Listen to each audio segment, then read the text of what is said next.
It's me again. Ayan guys, ito yung mga application ko na walang live. Ayan, ito yung Hala application, Hiya application, at ito naman ang Ustar application. Dito guys, ganyan lang, uupo ka lang sa party room, pwede mo siyang iwanan kahit na may ginagawa kayo, babalikan nyo lang yung apps nyo na tapos na yung inyong tasking. I-claim mo lang yung mga rewards.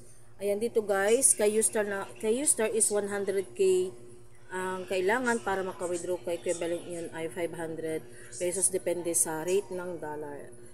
Same din dito kay Hiya, pero dito is 140k ang kailangan para maka-withdraw ka dito. Equivalent is $10.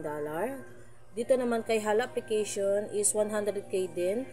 And then, equivalent din same dito sa dalawang application na ang equivalent ng 100k points ay $10. So, ayan, sa mga wala pa nito, join na kayo guys. Nasa comment box yung link ng mga application na to.